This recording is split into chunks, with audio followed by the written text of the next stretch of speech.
tech disruptions, and the stories of our diaspora. We cover the news that shapes our global future. NDTV World, your new home for global news, is here. When facts are fragmented, we put the pieces together. Where power collides with truth, we are there. Behind me is that massive security arrangements that are in place. Behind fractured boundaries, we clear the fog of war. Fault Lines with Gaurie Dwivedi, only on NDTV World. From interesting tech startups to industry-leading companies, politics, sports, culture, curry, cricket. Oh, there's so much to talk about. Like me, if you too thrive on interesting conversations, this is a show you cannot miss. Watch this space to know more about all matters and all people that make Britain what it is today. Out of Britain, with me, Radhika Iyer.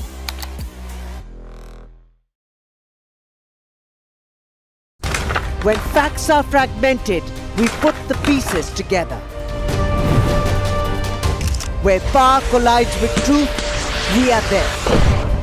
Behind me is that massive security arrangements that are in place. Behind fractured boundaries, we clear the fog of war. Fault Lines with Gaurie Dwivedi, only on NDTV World.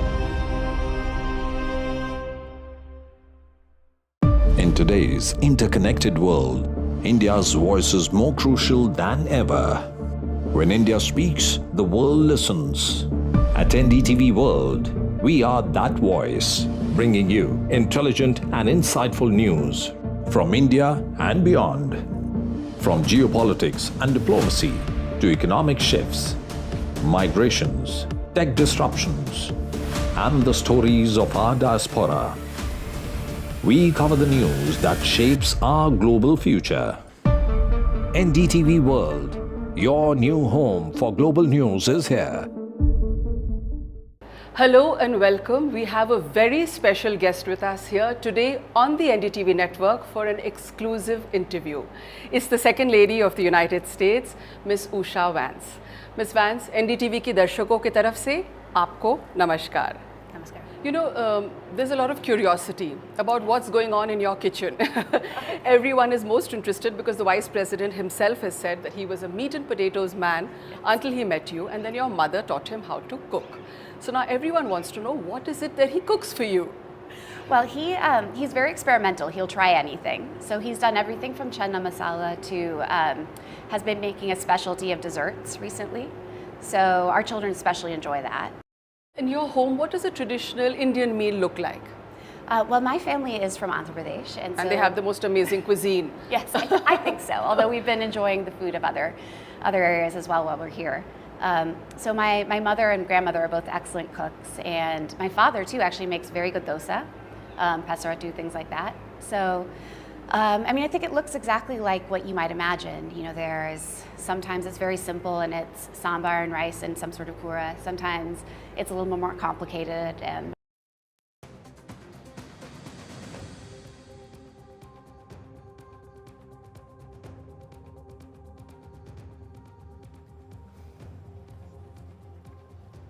Very good evening. Good afternoon. You're watching NDTV World. I'm Gaurie Dwivedi. Over the course of the next 2 hours, we will bring you up to speed with all that's happening with regard to India's relationship with Cyprus. This is the first visit of the Prime Minister after Operation Sindoor. First to Cyprus, then to Canada and Croatia. We're going to bring you up to speed with all that and more. First up, the headlines.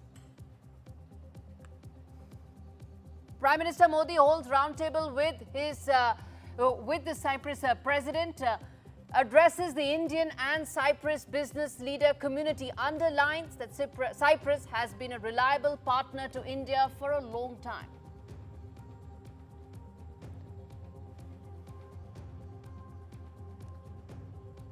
Its strategy and not just a stopover. Prime Minister Modi's Cyprus visit sets alarm bells ringing in terror-abetter Turkey. Prime Minister Modi is scheduled to arrive in Canada on Monday evening for the G7 summit, marking the second leg of his three-nation tour after Cyprus.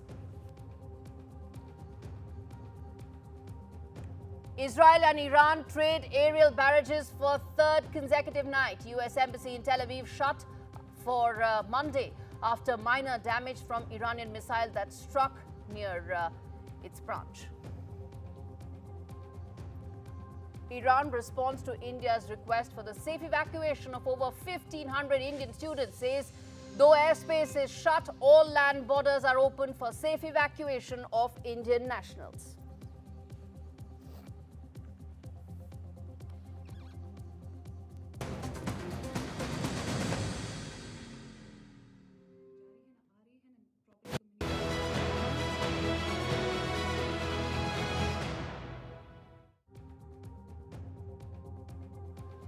All right, viewers, if you're tuning in right now, Prime Minister Modi has embarked on his three-nation tour. First since Operation Sindoor, it's a landmark visit. First leg of that is Cyprus, where Prime Minister Modi is, in fact, once again taking India's digital revolution global. This is after the successful rollouts in France and the UK. Prime Minister Modi has confirmed that talks are underway to bring India's UPI, yes, that tap and pay magic, all the way to Cyprus.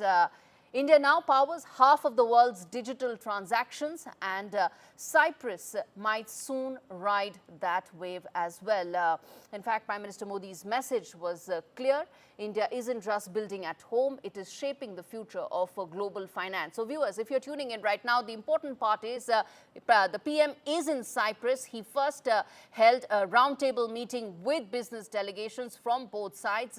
And then very shortly from now is when the bilateral discussions between him and the Cyprus president are going to take place. So when he did meet the business community, his message was loud and clear, simple, which was that the UPI, which has been a huge success in India, is something that can be tapped by Cyprus as well. From billion-dollar infrastructure projects to now becoming a booming startup scene, all that India is now pitching itself as the next global hub, especially when it comes to chips, biotechnology, as well as clean energy. And in a proud moment, he's set to receive the second highest civilian honor, which is the Grand Cross of the Order of Makarios III.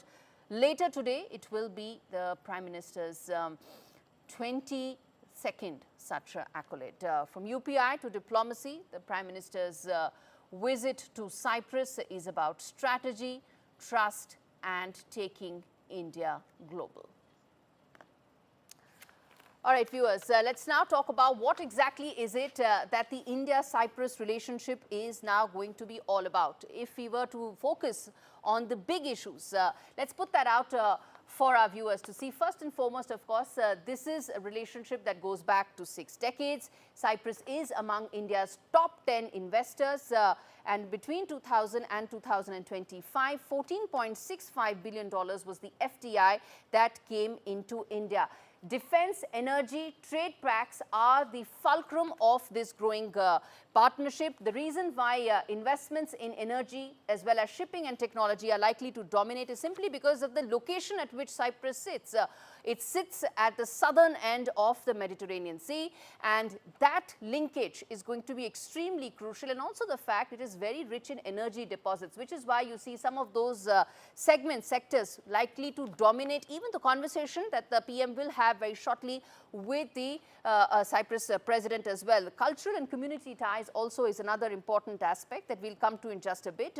But the shared interests in the Mediterranean region, what I was referring to earlier, IMEC, a huge aspiration for India, in all probability will run through Cyprus, will run through this area, which is why it's so significant from a strategic point of view, from a cultural point of view, and of course from protecting interests going forward. Cultural and community ties that I was referring to is another area where both sides are building their bridges further, and the Azadi Ka Amrit Mahotsav was celebrated there as well. Now, the other side to it, why is this so important, viewers? One is it protects our interests from a strategic point of view, from an economic point of view, from a political point of view. The other is it also sends a very loud and clear message. This is the first visit, as I said, viewers, after Operation Sindoor. What happened during Operation Sindoor? One saw Turkey backing Pakistan to the hilt. Those Turkish drones that Pakistan flew is what one saw, and in fact, Ankara doubled down on that commitment with Islamabad, which is why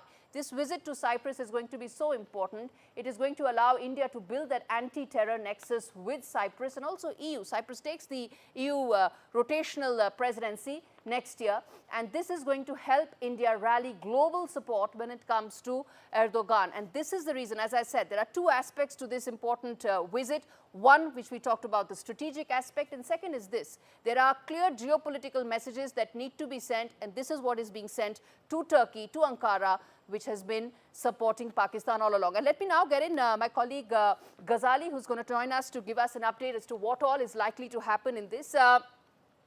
Ghazali, talk to us about, in your expectation as to, you've been working up your phones with your sources within the MEA. What are they saying about this visit in terms of some of the big milestones that are likely to be achieved?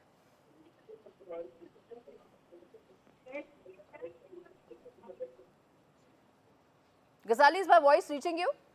Yes, yes. Can you please repeat the question? Yeah, I'm saying go ahead. You've been working up the phones in the MEA. What are they telling you? Right now, see, this is a very significant trip of Prime Minister Modi to Cyprus, and one important significant or signal could be that the Prime Minister Modi can go with the President of Cyprus to the location, to the disputed territory between Turkey and Cyprus, and that could signal that how India is going to stand with Cyprus in these hours, and also to send out a message to Turkey that they stood with Pakistan, they backed Pakistan when the Operation Sindoor was on. But besides that, that's just one part of this diplomatic trip. The other important aspect is the IMEC corridor. India has been focusing on the connectivity projects, whether it's International North-South Transit Corridor or whether it is IMEC corridor. And basically with IMEC, why India's interests are lying hugely with IMEC is because IMEC was conceptualized by India during the G20 summit when India was hosting it a couple of years ago. And the geostrategic location of Cyprus suggests that it could be one of the important nodes of IMEC project, and that is why our relations with Cyprus is very important. The other important aspect is that Cyprus is also going to head the EU presidency on the rotational basis by next year, and we already are in talks with the EU when it comes to the free trade agreement, and perhaps when Cyprus will be heading the EU presidency, that entire talk will also get a flip. So from all these points of view, and India is also getting a new partner in European world, so be it in the cooperation in the sector of defense, energy, investment, because Prime Minister also met some of the prominent businessmen of Cyprus yesterday evening before being hosted for dinner by the Prime Minister over there, so the President of Cyprus. So it is very significant that Indian Prime Minister is also looking to invite the businessmen from Cyprus to invest in India. So all these investment from the point of view of investment, from the point of view of also having people-to-people connect with Cyprus, cultural ties with Cyprus, this all will get a lot of boost with Ghazali, I'm going to keep coming back to you. But viewers, one of the most important aspects that Ghazali just pointed out, that the PM is likely, possibly, going to visit to that green line, that area which is your UN buffer zone that has been created. A third of Cyprus has been illegally occupied by Turkey for the last 50 years. And in that buffer zone, there is a possibility that the Prime Minister may go. As I said, there are two legs to this important visit. One, the strategic aspect. Second, it's equally important to poke terror better Turkey and tell them that India is not going to take it lying down. I'm going to slip into a very short break, come back on the other side, talk more about, well, one of the members of the business leadership who joined the Prime Minister yesterday in that India-Cyprus business leadership. We're going to understand from him what are the key areas that are likely to be focused. Stay with us.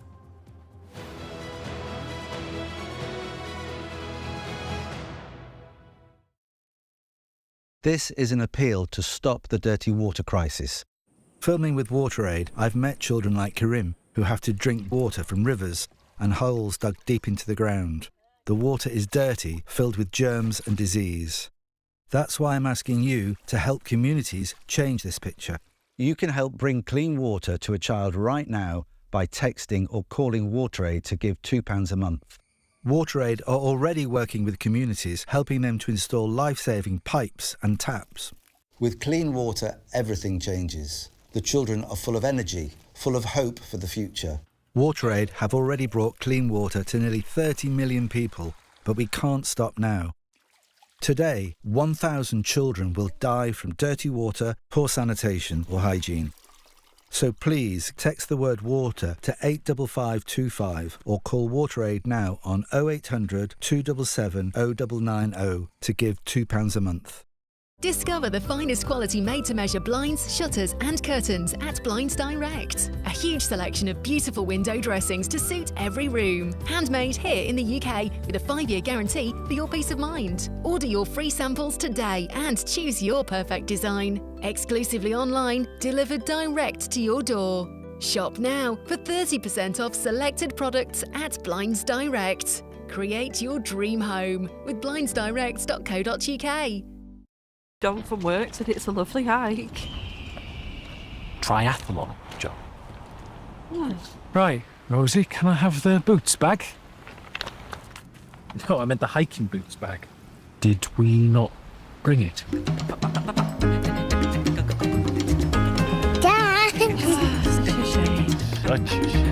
With our amazing range of skincare and free skin expertise online and in store, that's your skincare sorted. It's pandemonium, it's pandalicious, it's fantastic. It's the world of Panda Bingo. I like to make a cup of tea, get settled on the sofa and play Panda Bingo. It's like a little bit of me time. Well, me and the pandas. Whether I'm out and about on my mobile or just at home on the laptop, I can play my favourite Panda Bingo games anytime, anywhere. I just love it. Brilliant bingo rooms, great games, out of this world offers. Join today at pandabingo.com/bingo. I bought cars on finance, so I've made my claim. If our lenders charge hidden commissions, then I've made my claim.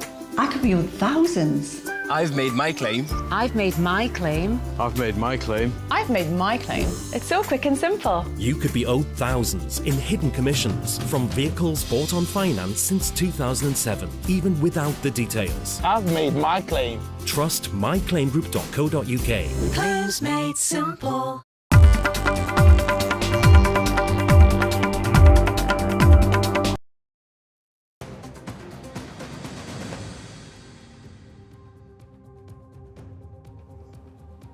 All right, viewers, if you're tuning in right now, Prime Minister Modi is in Cyprus. This is his first foreign trip since Operation Sindoor last month, and he has chosen Cyprus for a reason. It's going to send a very strong, clear message to terror a better Turkey. Ankara backed Islamabad all through the crisis and the escalation between India and Pakistan, and this visit is going to send a strong message to Turkey. Now, let me now rope in Sunil Kapoor. He was part of the 30-member Business Leader Forum, which met the Prime Minister yesterday.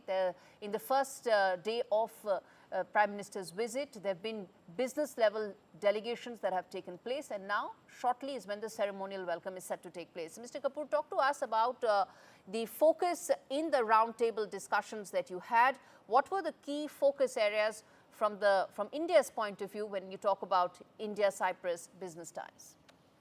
Yeah, good afternoon, everyone. It was a great special moment for me and all the people in Cyprus, and especially to attend this roundtable held in honor of Prime Minister Modi's visit.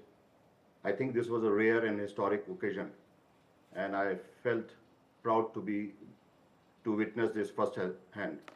So as soon as the Prime Minister arrived, the tone was very clear. This was not just another diplomatic visit, it was about shaping the future. And the roundtable brought together a dynamic mix of business leaders, CEOs from Cyprus, India, and there were a couple of people from US and Canada who also joined in. So the room was very full of excitement, ideas, and optimism with mutual respect to everyone. So President Nikos Christodoulidis, he opened with a heartfelt speech.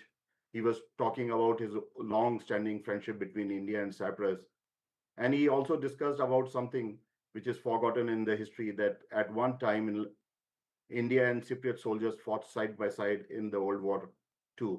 So he was remembering all those times India has been together with Cyprus. Coming back, there was a contribution by business leaders. As we discussed, there were 30, about 10 or 12 people. He spoke about their business module and plans for collaboration, both between Cyprus and India. Prime Minister Modi, he was listening very intently, and then he spoke with clarity and conviction, and he shared India's inspiring transformation over the last 11 years.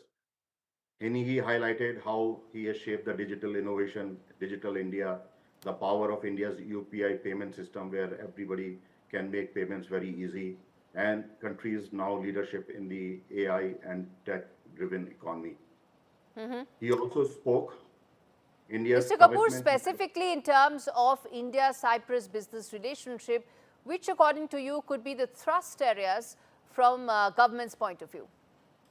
So there are a few things. One is he talked quite a lot about maritime, because Cyprus is also a global for ship management. And then he actually focused on developing its maritime infrastructure. So he was talking about modern ports and advanced shipyard and world-class ship repair facilities. So it actually gives a boost to the Cyprus, where we are doing ship management here and ship owning, so we can actually order ships in India rather than going to China or other countries. So this was another place we specifically, because we were about 4 or 5 people who were representing the shipping community in Cyprus. So this was one area. Then of course he talked about the digitalization. He talked about the forex, and then the third thing, he also in between we discussed about how the smart city can focus about doing financing for various new developments. Indeed. You mentioned about maritime connectivity. Maritime, that does open up a lot of opportunities between India and Cyprus, particularly regarding the IMEC corridor, isn't it? That's a flagship project of the government, and Cyprus could actually play a very important role from a connectivity point of view. Of course, this was mentioned both by the President and by our Prime Minister Modi ji. They talked about IMEC. They talked about how this could lead to increase in business relations, increase in business transportation.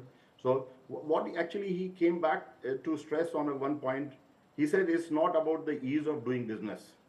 He's talked about is about the trust of doing business, and he focused on that. And then he brought that there is a need to trust, and then once there is a trust, then also the business will grow. He indeed talked about Make in India, and here in Cyprus also we support that Make in India. Cyprus, India is very big country and they have more resources than Cyprus.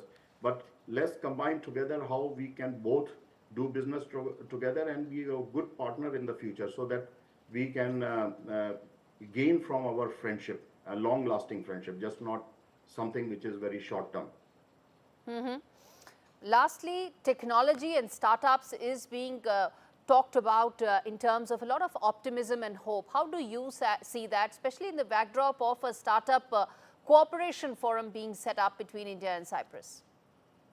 I think what we have been actually working for last couple of years, there's a Cyprus Investment Board and also Cyprus Chamber of Commerce. They have been working somehow to bring more, because Cyprus is being seen as a gateway to Europe. And this Modi ji also discussed about it. Yes, we all in India see a gateway to Europe. And these kind of startups, especially the Forex, IT sector, these are the good startups where you can have branch offices, you can even do a startup here, and then you can cover up the whole Europe. And in fact, he mentioned that he is also going to discuss with EU for zero tariff. And once this happens, I'm sure there will be a lot of areas where we can work together, and Cyprus can play a very pivotal role in the future of the startups. All right. And finally, sir, in terms of as someone who was there in that meeting, what is your biggest takeaway in that discussion? The biggest takeaway was that people had been working behind the scene for last some time. Not many things were happening, but now Modi's visit, I'm sure a lot of things will improve.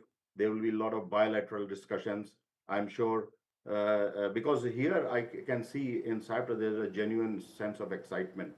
Top official, they are all very happy that he has visited, and actually, as he promised, although he was so busy, but he had a stopover. There's a lot of excitement, and I believe a lot of things will happen in coming days and coming months. So I see positivity here. All right, I'm going to leave it there. Mr. Sunil Kapoor, appreciate you joining us live on the broadcast. Mr. Kapoor was among the 30-member business delegation that was part of that forum, which had both the Indian and the Cyprus business community ahead of the delegation level talks that are set to begin very shortly. Viewers, I'm going to slip into a very short break. Come back on the other side. Continue our big focus. Prime Minister Modi in Cyprus. Delegation level talks set to begin soon. We are going to keep getting you the visuals and the updates. Stay with us.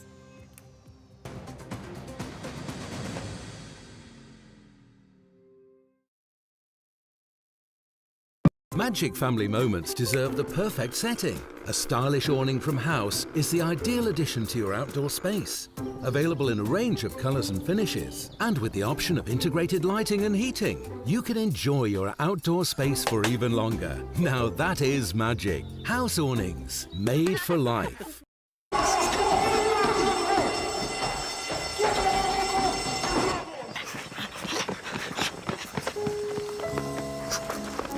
What's wrong with the car?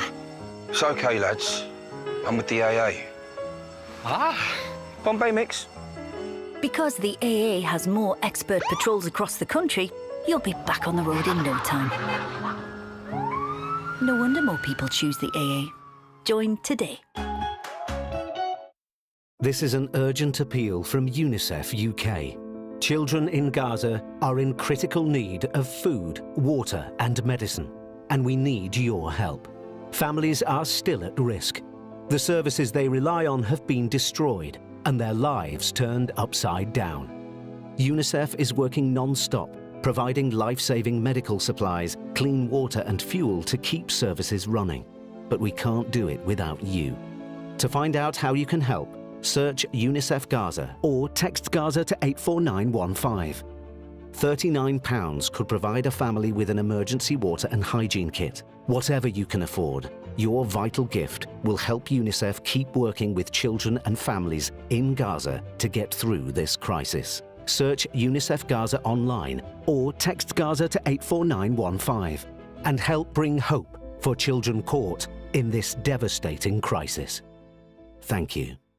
It's pandemonium, it's pandalicious, it's fantastic. It's the world of Panda Bingo. I like to make a cup of tea, get settled on the sofa and play Panda Bingo. It's like a little bit of me time. Well, me and the pandas. Whether I'm out and about on my mobile or just at home on the laptop, I can play my favourite Panda Bingo games anytime, anywhere. I just love it. Brilliant bingo rooms, great games, out of this world offers. Join today at pandabingo.com/bingo. Oh, wasn't he lovely? That young man at Avanti Travel Insurance. Yeah, very. He was so reassuring. They covered all our medical conditions, you know. Oh, yeah. Your diabetes, my dodgy hip. And the rest. Even at your age, love. Love? Oh, great. Oh, love. Avanti Travel Insurance cover most pre-existing health conditions for all ages. That's travel reassurance. Call or go online. I knew I should have got the flamingo.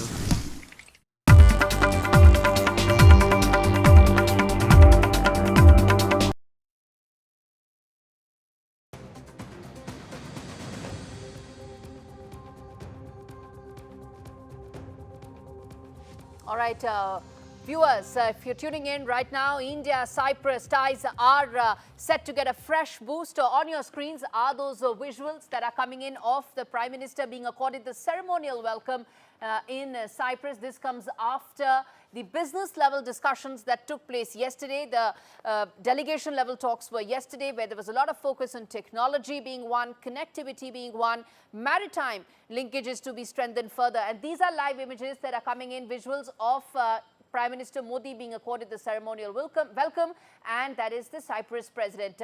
Very shortly, the bilateral delegation level discussions will begin. He will also be given the ceremonial welcome that is set to begin and very soon. And these are live images and visuals that are coming in from Cyprus. This is the first leg of the three-nation tour. It's a 5-day three-nation tour of the Prime Minister, first since Operation Sindoor. And these are live visuals that are coming in of the PM being accorded the ceremonial welcome in Cyprus, where connectivity and business ties all are being discussed in greater detail. Now, what does this mean for India-Cyprus ties? What does this mean in terms of deeper economic engagement that has been talked about, and the thrust is on specific areas, whether it's technology or connectivity being one. To discuss all that, I have a power-packed panel with me, including the president of the Cyprus Chamber of Commerce and Industry, who's joining us live,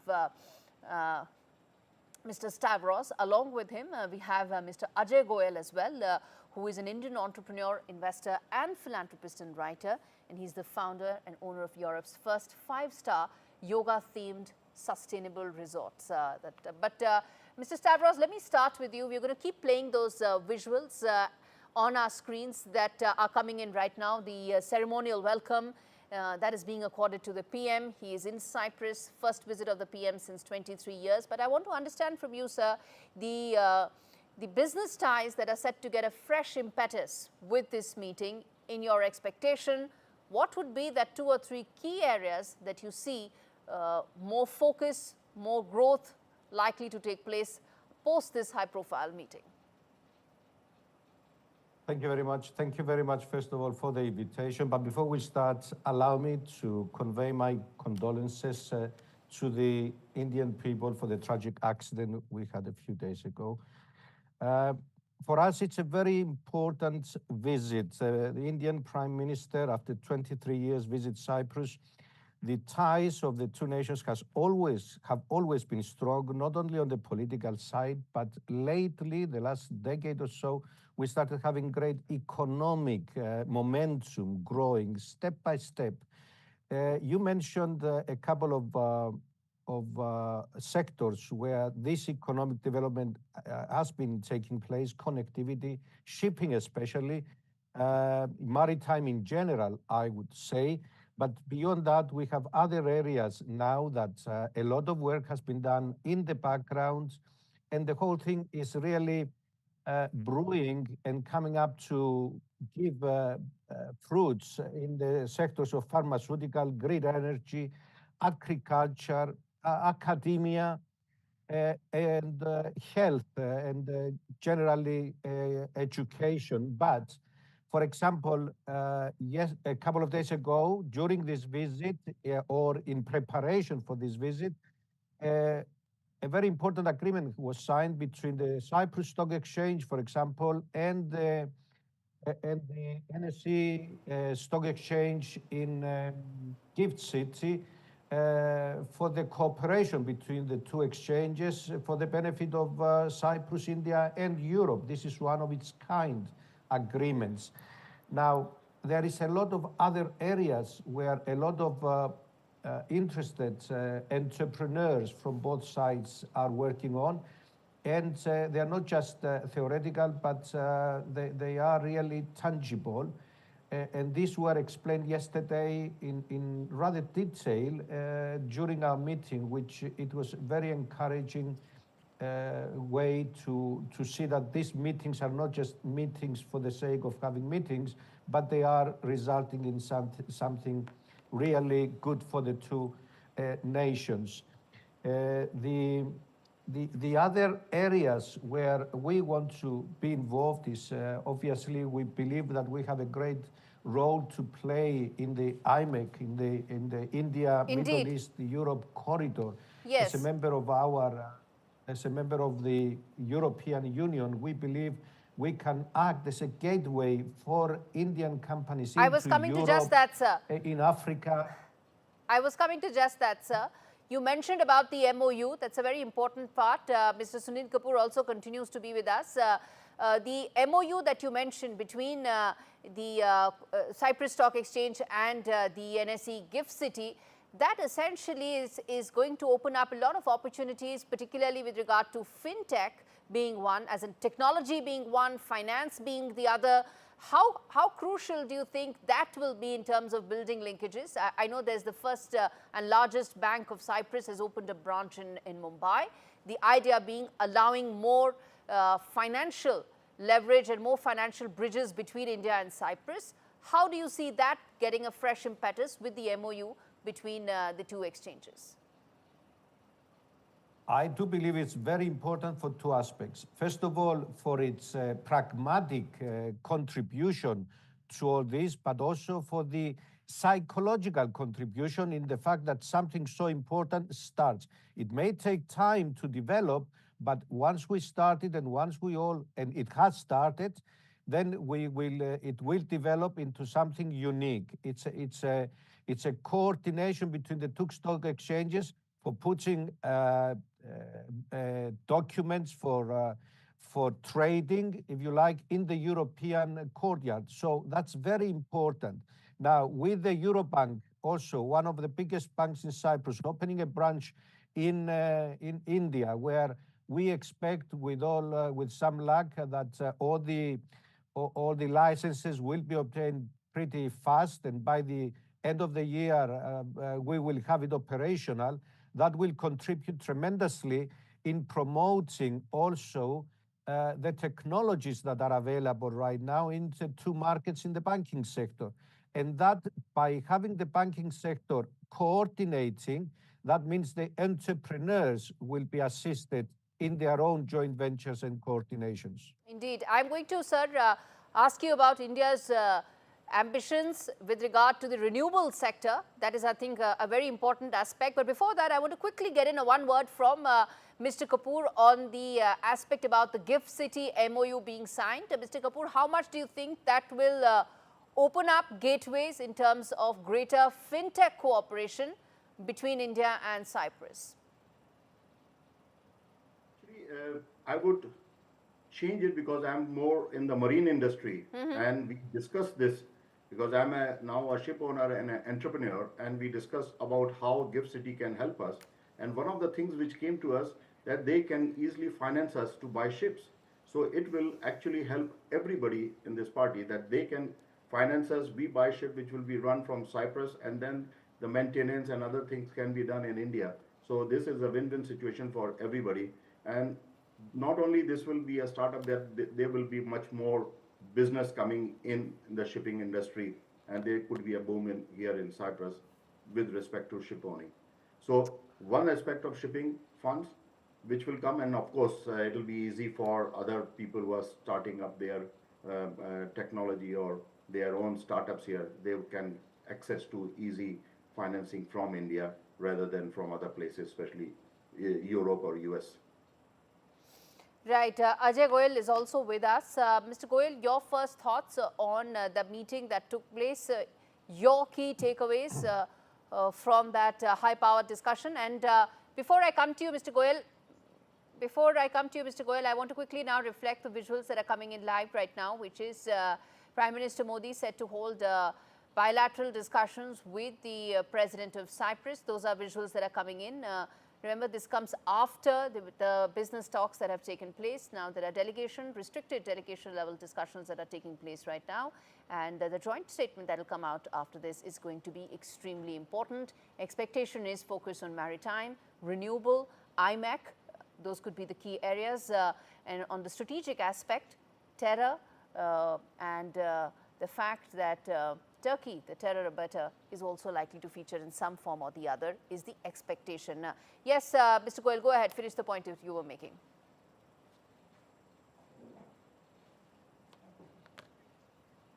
You're on mute, sir. We can hear. Yeah.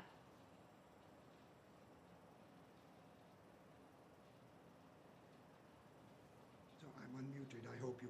No, we can hear you, sir. Just go ahead. Yeah, so very exciting moment. I'm very happy to report that we are the first Cyprus origin investment bank to obtain a full license in Gift City. As I speak now, I have a team of about 25 people working in Gift City. We have a full financial license, and we hope to be able to bring very substantial business, whether it is in ship finance, whether it is investment banking, mergers and acquisitions, joint ventures, because Gift City is not just a gateway and hub for inward investments into India, but indeed a hub for global finance and global merchant banking. So Prime Minister Modi's visit is very significant for Cyprus. Look, Cyprus is at a very crucial moment in its history. It's very soon it has to take some very important existential decisions about the Cyprus problem, the division between North and South Cyprus, the occupation of a part of Cyprus by Turkish troops.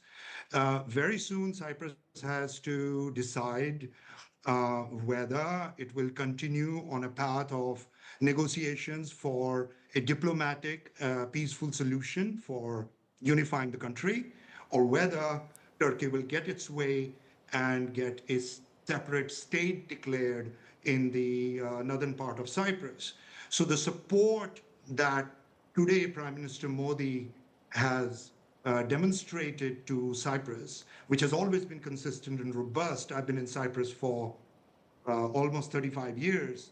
India has always been one of the most robust, steadfast friends of Cyprus, all-weather friends, trusted and reliable partners of Cyprus.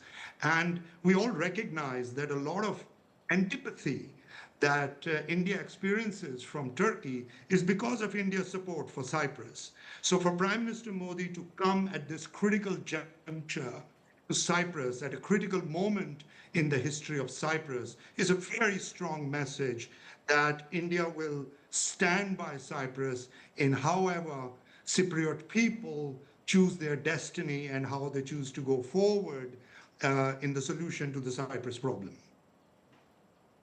Indeed. Mr.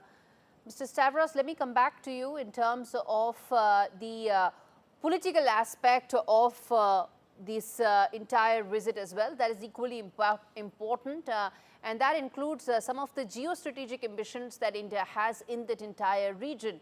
One, of course, we've spoken about IMEC, but I want to now come to the renewable sector, which I think is equally important. Your thoughts on how India can look to build deeper relations with Cyprus, specifically with regard to renewable sector, and address its energy concerns.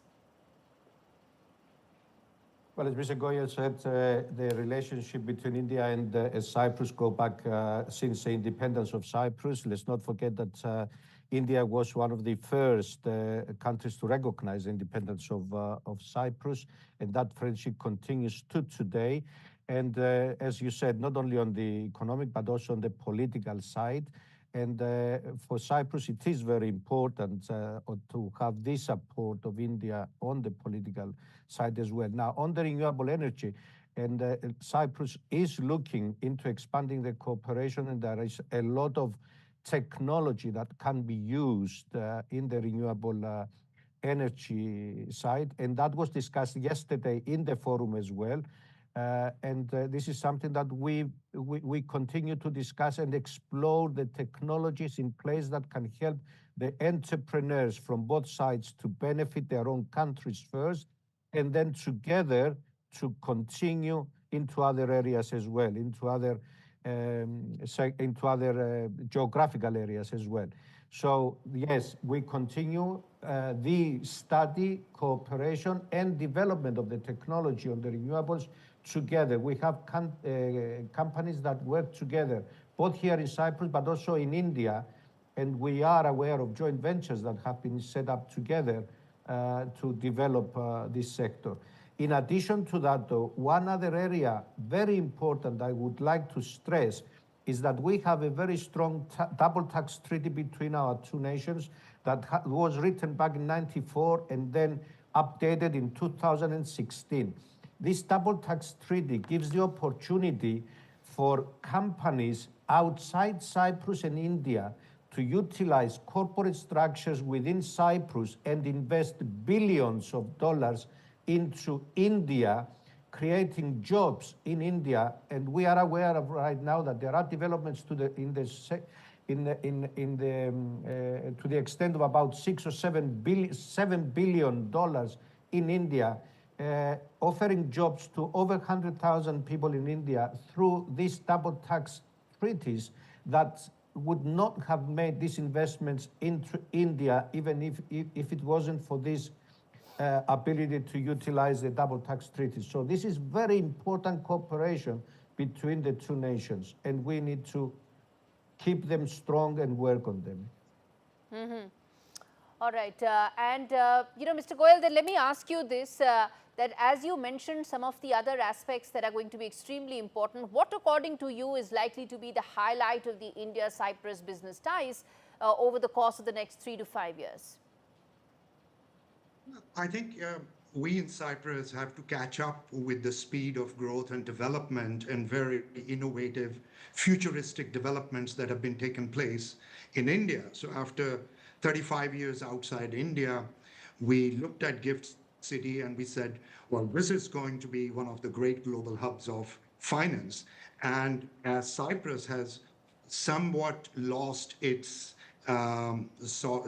shine in financial services, in being a financial services provider in Europe and in the region, India is at once emerging as a fintech giant, as a banking services, financial services giant. So I see a huge potential in a Cyprus Gift City bridge, where a lot of Cyprus experience of the last few decades in being a financial center, a shipping center, a ship management center, will lead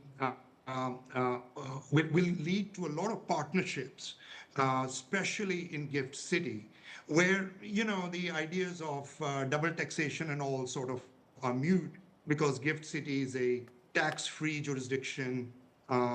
It is a free currency zone, just as Cyprus is. So we've got enormous brain power in India. We've got a technological revolution that's happening in India. So we would be able to strengthen Cyprus's position as a global service provider once again. Mm-hmm. Moreover, given the very strong and positive relations as Cyprus joins Schengen zone, I believe it will also become a springboard and a base for Indian companies to do business in the European Union once they are able to get Schengen visas and Schengen work permits from this very friendly and welcoming country of Cyprus for Indians. Mm-hmm. Right. That's an important point, that as Cyprus takes over the European Union Rotating Council presidency early next year, what is the kind of upside that this could mean for India going forward? And that's a question I'm going to put forth both to Mr. Stavros as well as Mr. Kapoor, but I request you both to be very brief, please. Mr. Stavros, to you first. What do you think the EU rotational presidency is going to bring in terms of upside for the India-Cyprus business ties? I do believe that this is a great opportunity with Cyprus on the steering wheels of European Union, and it's an opportunity to promote further the IMEC, the Indian Middle East Europe corridor, and promote it in such a way that we'll start putting foundations and tangible aspects to it in a more constructive and practical way moving forward. This is a great opportunity, and believe me, I have attended a lot of meetings up to now where all this is really programmed in order to be taken advantage, in a good sense of advantage of, in this coming 6 months, early next year. All right, I'm going to leave it there. Thank you so much, gentlemen, for joining us to decode the growing partnership between India and Cyprus, the highlights of which will include everything from maritime connectivity to renewables to fintech being a major thrust area. All right, on that note, viewers, Cyprus is the first leg of the Prime Minister's visit. The second leg is going to be Canada, where he will be going to attend the G7 summit in Alberta. Now, what's really at stake there? What all can we expect from that, given the fact that India and Canada have really undergone a sea change in terms of their relations? They hit another during Justin Trudeau's time and have recovered during Mark Carney's time. To put that all in perspective, my colleague Maha Siddiqui has this report. Because Canada and the United States, that would really be something. From an annexation threat, I might go up with that tariff in the not-too-distant future, to punishing tariffs that threaten to cripple the Canadian economy. US President Donald Trump has deployed an economic shock and awe strategy against America's former beloved neighbor. But under a new Prime Minister, Mark Carney, and on their soil, Canada would like to respond at the G7 summit. We're focused on the issues. We're still facing and intensifying unjustified tariffs from our largest trading partner. And the best way to respond to that is to respond at home, to build strength at home. While the G7 summit in Kananaskis is drawing immense attention to see how President Trump tees off on a land that many believe he's coveting for its resources. However, there's another bilateral equation that is being watched with equal, if not more interest. Who's ready to stand up for Canada with me? These two men will meet during the G7 summit after 2 years of frosty ties between New Delhi and Ottawa. Ready to build Canada strong. Prime Minister Carney extended an invitation to India a week ahead of the G7 summit in Canada. Prime Minister Modi accepted the invite, and what followed was Carney defending his decision in the face of mounting scrutiny from both domestic critics and international observers. Fifth largest economy in the world, effectively the most populous country in the world, central to a number of those supply chains, at the heart of a number of those supply chains, so it makes sense. India's global economic stature is not the only reason why it will be at G7. For host Canada, mending ties with India is critical right now. Facing betrayal from the United States, Canada is looking to diversify its trade relationships. India is one of the 3 big economies of the region, apart from China and Japan. Canada's Indo-Pacific strategy of 2022 highlighted the significance of India in the world's fastest-growing region. Indo-Pacific accounts for more than 1/3 of the global economic activity and is projected to represent half of the world's GDP by 2040. Bilateral equations apart, for Prime Minister Mark Carney successfully securing a G7 statement in the face of an unpredictable President Trump, diverging priorities of the G7 members because of the trade upheaval caused by the United States and the geopolitical tensions will remain a challenge. In Canada, this is Maha Siddiqui for NDTV. All right, viewers, on that note, we slip into a very short break. Come back on the other side, talk about the other big international story, the latest that's unfolding in the Iran-Israel escalation.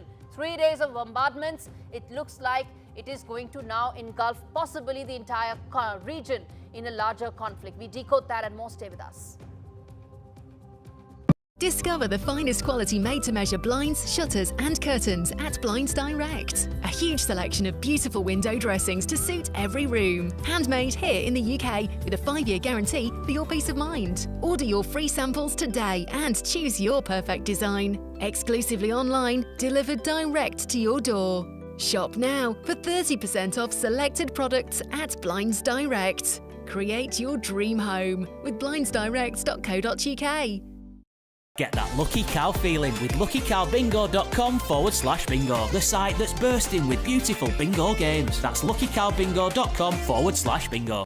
It's pandemonium, it's pandalicious, it's fantastic. It's the world of Panda Bingo. I like to make a cup of tea, get settled on the sofa and play Panda Bingo. It's like a little bit of me time. Well, me and the pandas. Whether I'm out and about on my mobile or just at home on the laptop, I can play my favourite Panda Bingo games anytime, anywhere. I just love it. Brilliant bingo rooms, great games, out of this world offers. Join today at pandabingo.com/bingo. With 3, save £336 on the Samsung Galaxy S25 Ultra. And claim a Galaxy Tab A9 Plus worth £259 when you buy it today. Search 3 or head in-store today. Life needs a big network. John from work said it's a lovely hike. Triathlon, John. Hmm. Right, Rosie, can I have the boots bag? No, I meant the hiking boots bag. Did we not bring it?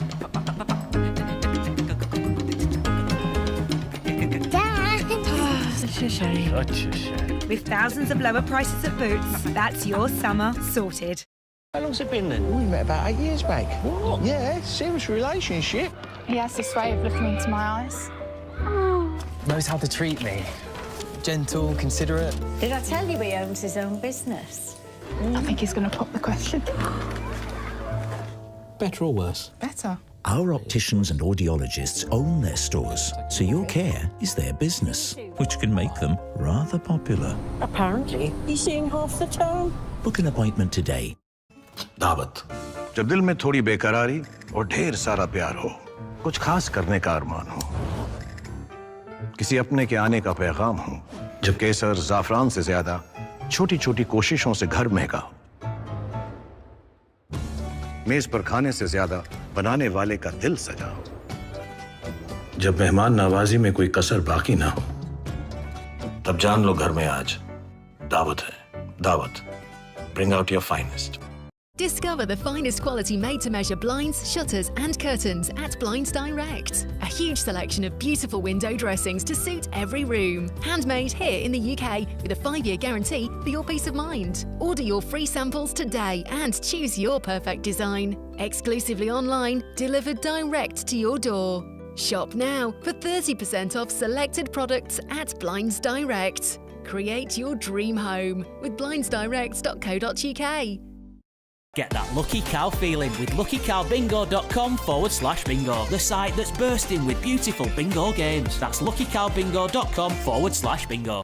It's pandemonium, it's pandalicious, it's fantastic. It's the world of Panda Bingo. I like to make a cup of tea, get settled on the sofa and play Panda Bingo. It's like a little bit of me time. Well, me and the pandas. Whether I'm out and about on my mobile or just at home on the laptop, I can play my favourite Panda Bingo games anytime, anywhere. I just love it. Brilliant bingo rooms, great games, out of this world offers. Join today at pandabingo.com/bingo. With 3, save £336 on the Samsung Galaxy S25 Ultra. And claim a Galaxy Tab A9 Plus worth £259 when you buy it today. Search 3 or head in-store today. Life needs a big network. John from work said it's a lovely hike. Triathlon, John. Hmm. Right, Rosie, can I have the boots bag? No, I meant the hiking boots bag. Did we not bring it?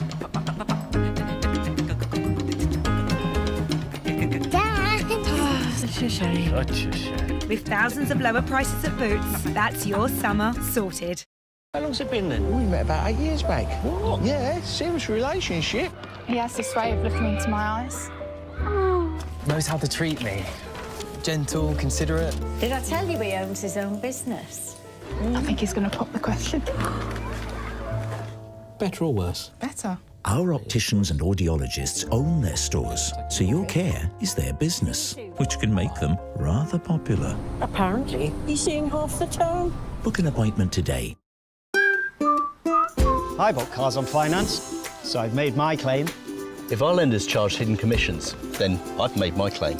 I could be owed thousands. I've made my claim. I've made my claim. I've made my claim. I've made my claim. It's so quick and simple. You could be owed thousands in hidden commissions from vehicles bought on finance since 2007, even without the details. I've made my claim. Trust myclaimgroup.co.uk. Claims made simple.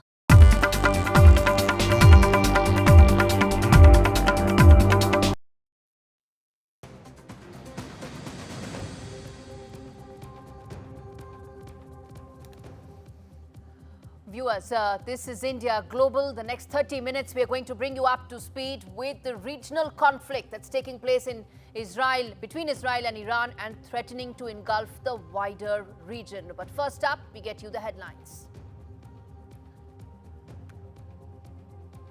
Distress call by Indian students in Tehran. Tehran's Indian embassy continuously monitoring the security situation and engages with the Indian students to ensure safety. Some also being relocated with the embassy's facilitation to safer places. Deadly conflict between Israel and Iran enters its fourth day. Both sides continue firing waves of missiles overnight, and international pleas for diplomacy and de-escalation seem to fail.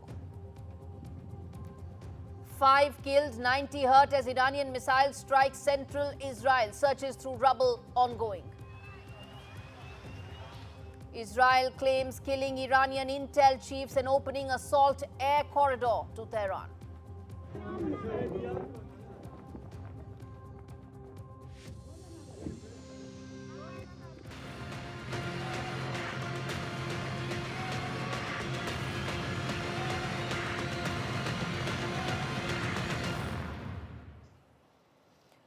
Viewers, the latest that's unfolding in the Middle East is that Iran and Israel have been bombarding each other's crucial facilities now for more than 3 days. 3 nights is when these strikes have continued, and there's been heavy amount of damage that's been inflicted on both sides. And in the midst of this crossfire, Indian students seem to have been caught in the middle. There are hundreds and thousands of Indian students predominantly from Kashmir who are in Iran. Most of them are studying medical colleges there, and they seem to be stuck in the middle of this crossfire. Efforts are being made to relocate some of them, ensure that some of them can even be evacuated from Iran safely. Iran has responded to India's clear outreach, saying that we need to ensure that our Indian nationals are safe. To that, Iran said that while the airspace may be shut, the land borders are open, allowing for evacuation to take place. I want to first play out that soundbite of the student who's asking. It was her distress appeal to ensure that she and many like her are safe. Let's play that out first. We come back and talk more about her, the Indian students, and the regional conflict that's not looking to end anytime soon. At this point हमारे जो भाई हैं Tehran university के जो students हैं उनकी boys Dom के नज़दीक ही हमला हुआ है and they have also been affected by the attack और कुछ जो स्टूडेंट्स हैं वो ज़ख्मी भी हो गए हैं. सो वो हालत हमारी भी ना हो जाए उससे पहले प्लीज़ हमें इवैक्यूएट कर दिया जाए, क्योंकि इस पॉइंट ऑफ टाइम पे ना हमें वाटर सप्लाई है डॉम की, ना net, internet is very weak. Internet बिल्कुल भी नहीं चल रहा है, ना मैसेज जा रही है, ना आ रही है, ना प्रॉपर्ली कम्युनिकेट कर पा रहे हैं हम किसी से भी. और ऑन टॉप ऑफ दैट अभी शायद इलेक्ट्रिसिटी भी चली जाएगी और उसके बाद हमारा वाईफाई भी डाउन हो जाएगा, जिस पे हम अभी थोड़ा बहुत इंटरनेट चला रहे हैं और उसके बाद हम शायद बिल्कुल भी कम्युनिकेट ना कर पाएँ. तो please I request LG Manoj Sinha and CM Omar Abdullah कि हमें जल्द से जल्द इवैक्यूएट कर दिया जाए. Viewers, as this conflict continues, the American embassy in Jerusalem has been shut now, and America has said that the missile hit near its embassy in Tel Aviv, and the US ambassador to Israel has confirmed the closure, saying that shelter in place still in effect, even as the US has said that there's been some sort of a minor damage that has taken place on the embassy premises. Even as the conflict continues, the bombardment continues. Let's now try and understand where exactly has the damage been inflicted the most. What are the kind of latest images that are coming in, viewers? And we're going to put that out for you to understand that the airstrikes by Israel, where all have they targeted? This is Iran's nuclear facility in Natanz that's been hit by Israeli strikes, and that's the damage that's been done. Again, it started with the Iranian nuclear facilities. That's the premise of these strikes by Israel. There you can see that. That's the damage that's been done. These are all Maxar images that are telling exactly the extent of damage that has been done by Israel's strikes that are targeting Iranian nuclear facilities. Now, this is the missile facility that has been in the Kermanshah area, where you can see the buildings have been destroyed, and these images tell you that. This is the Kermanshah area where the buildings have been destroyed. There you can see that after the missile strike by Israel, what is the kind of damage that has been done to that structure. The question that we're going to try and address later is this enough to stop the Iranian nuclear process? That's the larger question. We're going to come to that in a bit. But this, you can see, has been the kind of missile strikes that have taken place. If we have other, let's quickly put that out as well. This is the Shiraz nuclear facility, where fires are burning at the Shiraz missile facility of Iran. Those are some of the visuals that are coming in. There you can see. There's a before and after for you to understand the kind of damage that has been done. So, as I said, this is for viewers to understand how significant this escalation has been, how quickly it has actually climbed up the escalation matrix, as both sides have rejected, or at least Iran has most certainly rejected any possible diplomatic window. It has rejected those talks as well. These are central Israel visuals coming in, where Iranian missiles have caused significant damage. The death toll is climbing. The Iranian death toll stands at upwards of 220. The death toll in Israel is at around 8. That's the number, but we're going to keep revisiting that. This is the Tel Aviv images that are coming in on your screens. You can see residential complexes, residential areas being targeted by Iran in these missiles. Again, what is the civilian death toll? Latest numbers, we're going to keep coming back to you. Those, of course, tell you.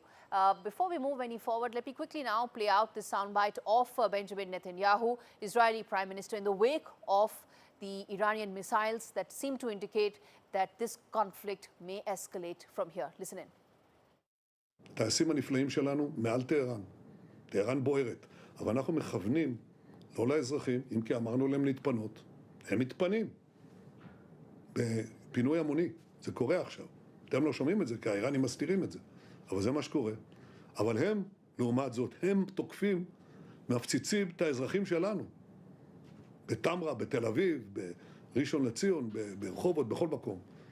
אנחנו כמובן פועלים אחרת. All right, I'm going to slip into a very short break, viewers. Come back on the other side and get you all details, perspective and views on this big story that we're keeping a very close watch on.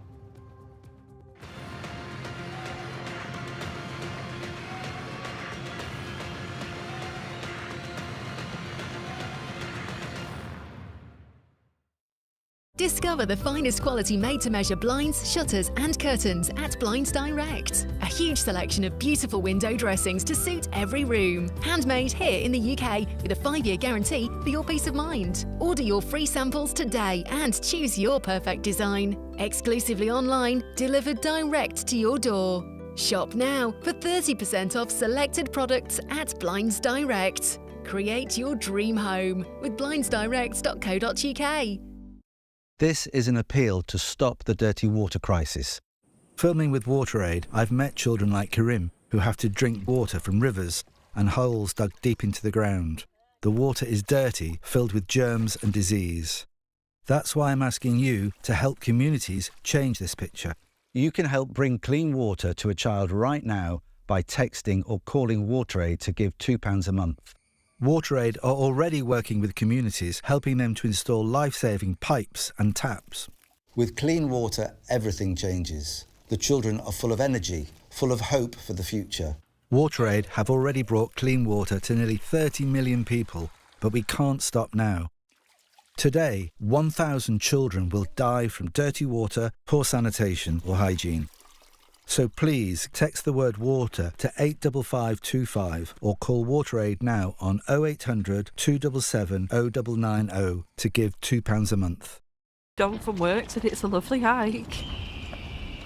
Triathlon, Joe. Hmm. Right, Rosie, can I have the boots bag? No, I meant the hiking boots bag. Did we not bring it?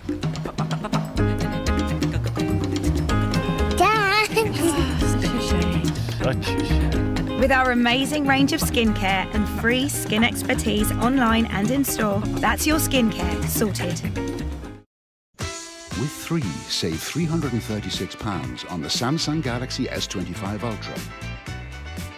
And claim a Galaxy Tab A9 Plus worth £259 when you buy today. Search 3 or head in store today. Life needs a big network. It's pandemonium, it's pandalicious, it's fantastic. It's the world of Panda Bingo. I like to make a cup of tea, get settled on the sofa and play Panda Bingo. It's like a little bit of me time. Well, me and the pandas. Whether I'm out and about on my mobile or just at home on the laptop, I can play my favourite Panda Bingo games anytime, anywhere. I just love it. Brilliant bingo rooms, great games, out of this world offers. Join today at pandabingo.com/bingo. जब मेहमान नवाजी में कोई कसर बाकी ना हो, तब जान लो घर में आज दावत है, दावत. Bring out your finest.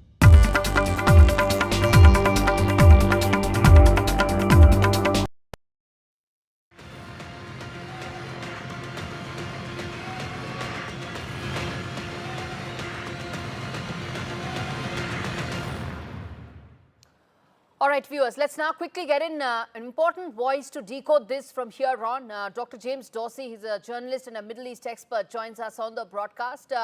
Dr. Dorsey, as things stand right now, it looks like both sides are unwilling to back out. Diplomacy looks extremely unlikely to be able to achieve any results. But also this comes amidst very mixed signals coming in from the Trump administration, isn't it? Well, first of all, I think that what the situation that you have is that Israel, or you have two countries that both have something to prove. In other words, Israel has had an intelligence setback, a significant intelligence setback with the Hamas attack on October 7, 2023. Iran just suffered last week, Friday, an immense intelligence setback given Iran's ability, which it has demonstrated before, to penetrate the country. Having said that, at this point, the position is Israel wants to press forward until it has achieved its goals, even if it's not quite clear what those goals are. And at the same time, the Iranians have said, we will not back down, we will fight, but we will just de-escalate the moment the Israelis halt their attacks. The only party that can really step in here with influence is the United States. And the fact of the matter is that the Trump administration is divided. It is on the one hand divided between the Make America Great Again proponents. Absolutely. Who basically feel that Israel and US interests do not always overlap, and that the United States should pursue its own national interests, and also feel that the Middle East is less important to them, and also finally feel that there are other ways to deal with Iran. Indeed. And there is, of course, the pro-Israeli figures who've been on the defensive within the administration. But what has changed and what is important now is that there's a split within the Make America Great Again crowd between those that endorse the Israeli strikes and want the United States to support it. Yes. And those that feel this is not America's war. Indeed, and I think that's going to be an extremely important side story to what's happening, because at the end of the day, for the Trump administration to take any significant action, get involved more directly, the MAGA brigade could actually either force its hand or restrict for them to actually take any major action. I'm going to now get in the other important voices. Dr. Dorsey, stay with us. I want to get in two important voices. These are two students who are stuck in Iran. In the midst of all this, these are students who are caught in the crossfire. I think this is Hanaf, Ishaq and Kashif Mukhtar. They are medical students in Iran. I want to first thank you both for coming to NDTV and tell us what is exactly happening right now on ground. What are you hearing? What is the present situation? Where are you taking refuge? Tell us everything that's happening right now. First of all, good afternoon. Thank you for having us here. Thank you so much for the atmosphere, the tensions are pretty much this past week has been pretty much intense. The situation is not calm as it should be. It's non-friendly. It is pretty much intense. The tension is in air. Where are you right now? Are you facing any, are there any sirens that are going out in the backdrop? Any word from the authorities? Tell us all that.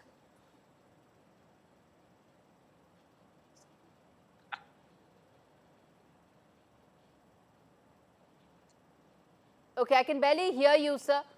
Okay, I think, Kashif, if you want to come in there.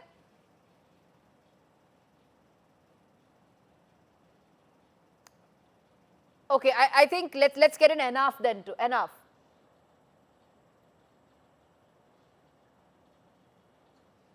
There's a bandwidth issue there. Any one of you can speak, please. Audible. Yeah, go ahead. The sirens, just there are times when you hear the sirens, you sleep, you go to bed, are going all around. The missiles, the strikes going all the time. It was just yesterday when I was at a grocery store and a missile struck a building near me. So sirens are all the time going around. The sirens are, of course, here. It's waiting for us to watch these. How many of you are there? How many of you are there? How many Indian students are there in total? I think it should be around, the number is around 8,000. There are around 7,000 to 8,000 Indian students here in Iran. In Tehran, there are around 3,000 to 4,000 students. Okay, I have a request. Could you just turn the camera around and show us the campus there, so for us to get a sense of where you are? I'm right now in my medical school campus waiting for our buses. We are getting relocated right now. You can see the Indian Embassy consular just came here. They were here to assess the situation. They were here. All the officials were here. They provided us the buses, and now we're waiting to leave. Okay. So Indian Embassy officials are there. They are trying to help you. There are hundreds of students, predominantly from Kashmir, who are there in Iran. Most of them are there to study medical, and they're actually medical students, and we're waiting for them. I think it's a bad line, and we're going to try and correct once again with him. But Dr. Dorsey, let me come back to you. This was important because this is the human side of a conflict, isn't it? People get caught in the crossfire, even as there are leaders who are trying to have wins on the geopolitical chessboard. Indeed, I mean, people are getting caught in the crossfire. Civilians, innocent people across the board. That's true for the Israeli strikes in Iran, not because Israel necessarily is trying to target civilians, but of course, if you take out an apartment in a multi-story apartment building, the likelihood is that others are going to get hurt. And on the other side, we've seen at least 20 dead since Friday, or about 20 dead since Friday in Israel, which partly because of strikes that hit apartment blocks, residential apartment blocks, not necessarily because the Iranians were targeting those, but maybe because the Iranian targeting is imprecise. And then just not to think of all the casualties that we've seen in Gaza over the last 18, 19 months. Right. In fact, let me go back to the students. We're going to keep coming back to them simply because, as I said, that's the human side of the tragedy. Those views that we are getting right now from Hanaf and Kashif. Yes, go ahead. Show us the campus. Show us what's happening right now on ground. You can see the students with their belongings waiting for the buses for getting relocated. All of them in intense fear. The atmosphere is tense. All of them are here just waiting for buses right now. We have been here for an hour, and the members from the Indian Embassy came here to assess the situation. They provided us with buses. Now we are getting relocated in some moments. Okay, how many students are there? I think there are around 450 students right now in my campus right now. Which campus is this? The other universities like... Which campus is this? The Shahid Beheshti Medical University. University and Tehran University, they have medical campus. Yeah, that's right. So you are saying 450 students are waiting right now with their belongings. And what's the route that they will take? Because it has to be via land. Yeah, exactly. We are going to, right now we are going to Qum. It's a hotel for now. I don't know what plans they have forward, but for now we are leaving Tehran. Okay, in 1 hour you are leaving Tehran. Have you spoken to your families? I'm sure they must be very worried about how things are unfolding. What have you told them? Yeah, we are continuously in touch with our families. They are worried, but we are trying to, assure them that we are fine. But actually, we are not. We are not safe right now. Missiles struck buildings near us, and seeing dead bodies around, it's traumatizing. Of course it is, and you've been very brave to talk to us about it and also show us the campus. Viewers, the visuals that you see on your screens right now are of the Shahid Beheshti Medical University, the campus there where you have about 450 odd students who are lining up with their belongings to now be evacuated with the help of the Indian Embassy. India reached out to Tehran, who said that, and the official word came in that while the airspace may be shut, all land borders are open and students can be evacuated. Those are the visuals that we are playing out for you right now. The Indian students lining up to be evacuated from Tehran, which is now turning out to be a major issue, given the fact that the escalation between Israel and Iran is continuing, and all options with regards to diplomacy looks very unlikely. Okay, I want to then also ask you, have you been able to speak to some of the other Indian students who may not be at your campus but somewhere else? Are they also getting evacuated like this? We are all in continuous touch with each other. We are all for each other right now. That's what we have right now. Some universities, like in the bordering areas like Urmia University, they have been shifted. They have been evacuated. In fact, they are right now going to Armenia. They have been officially told that they'll be evacuated through Armenia. So right now they are, I think they should be in Armenia right now. They'll be evacuated through Armenia. So some of them will be evacuated, most of them through the land route, which is Armenia. Also tell us any specific message that came in from the Indian Embassy. They've been monitoring very closely with the situation that's unfolding. What's the message that's coming from the Indian authorities?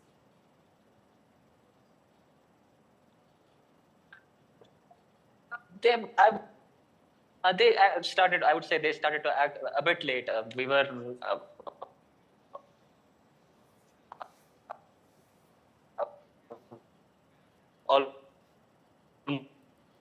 all right. Okay, so I think the signal is an issue, but you heard what those students were telling us, which is that they will be evacuated. They are lining up, queuing up with their belongings to be evacuated safely out of Tehran. All right, let's now quickly welcome Dr. Alvit as well, who's joining us from Pune to talk about what this conflict is set to look from here. He's done a lot of research on Israeli medical industries, arms exports, and I want to understand from you, sir, that at this stage, it looks like There's been a lot of heavy damage that's been caused to the Iranian facilities, but not enough to stop the program. Does that mean that the Israeli strikes will continue? Yeah, thank you for having me in a very short notice. There's a little bit of a correction. It's not medical industries. I work on military industries. Military industries, yeah. Yeah. So looking at the developments right now in this part of the world, I think there is a little bit of concern. There's a lot of concern with regard to how both the countries are reacting against each other. Given the way how both the countries are retaliating against each other, I don't see any de-escalation at the moment. And who would be, and on what ground would these countries de-escalate their positions vis-a-vis the other remains, to me, a big question to be answered. But the situation is getting grim, and I don't see any improvement in the relation in the situation right now in West Asia or Middle East. Right, a quick word, sir, before I head into a break, which is that how big a threat do you think the Iranian ballistic missiles are? Because that's really the backbone of their response, isn't it? So how significant do you think the strikes could be from the Iranian ballistic missiles? Right. See, we have seen a little bit of a difference in the way how the Israelis have been able to defend themselves during last year's attacks in April, as well as in somewhere in June or July, I forgot the month. But Iran has been spending a lot of money on long-range missile systems, and that has been one of their objectives before they go nuclear. And for several years, we have been hearing about that they have a strategic depth. The strategic depth could be in terms of their support for the proxies, which are operating in various parts of the region, but at the same time, they are also hinting at the possessions and the acquisitions of their own long-range missile system. So we all have seen the kind of a damage this has caused this time, particularly in the ongoing conflict right now, as compared to the skirmishes that we witnessed sometime last year. So this is going to be a long-drawn affair. It really will be. This is going to be a long-drawn affair, and the inability of some of the air defense systems of the Israeli military, also would be, considered and pondered upon by the establishments along the journey. All right, Dr. Alvid, I have to take a short break, but thank you for that perspective. Yes, someone who understands the Israeli military industries very well. Viewers, I'm going to slip into a break, come back on the other side, talk more on this. And we once again go back to Cyprus, where those delegation level talks are set to conclude in the next 30 minutes. Stay with us. We come back with all those stories with views and perspectives that you cannot afford to miss.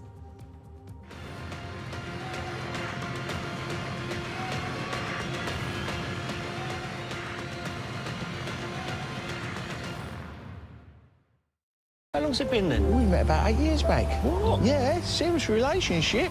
He has this way of looking into my eyes. Knows how to treat me. Gentle, considerate. Did I tell you he owns his own business? I think he's going to pop the question. Better or worse? Better. Our opticians and audiologists own their stores, so your care is their business, which can make them rather popular. Apparently, he's seeing half the town. Book an appointment today. With 3, save £336 on the Samsung Galaxy S25 Ultra.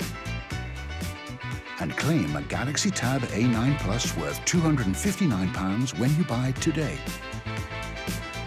Search 3 or head in-store today. Life needs a big network. With unexpected bills, it's funny how nobody comes to save you. Can't park there, mate. Short-term loans from £50 to £1,500 from lendingstream.co.uk.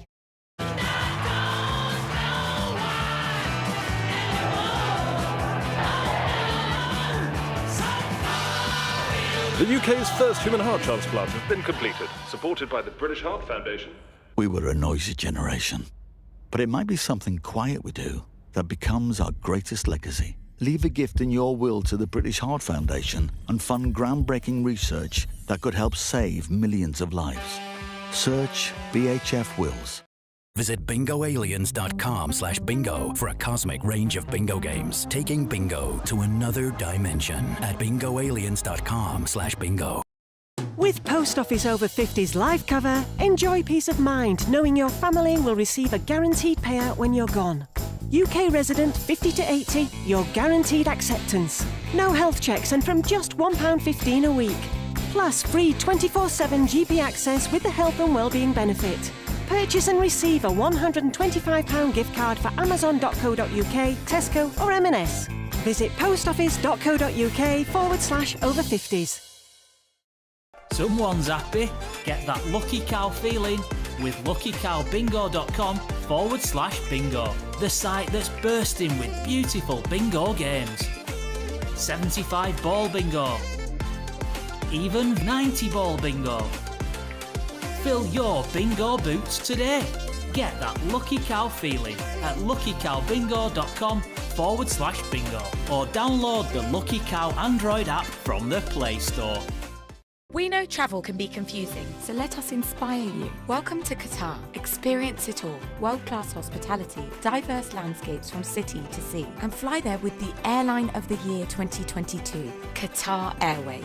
Book now at travelup.com or call 0207 580 5000. Travel Up, flights, hotels, holidays.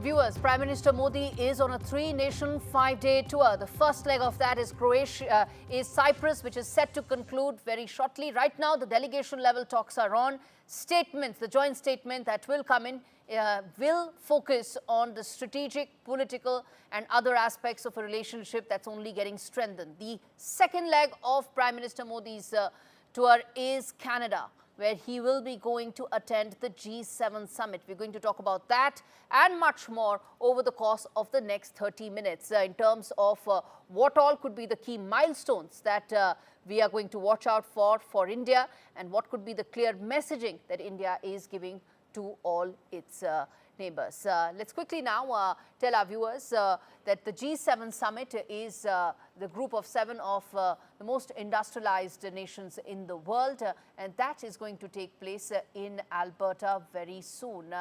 Now, if we have some live visuals that are coming in, let's quickly keep playing that out as well for our viewers to know as to how things are unfolding in Cyprus as well, where the delegation level talks are currently underway, and we will be getting an update as far as what the statement is.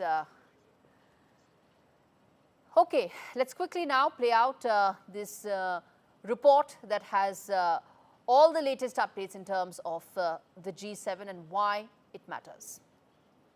Because Canada and the United States, that would really be something. From an annexation threat, I might go up with that tariff in the not-too-distant future, to punishing tariffs that threaten to cripple the Canadian economy.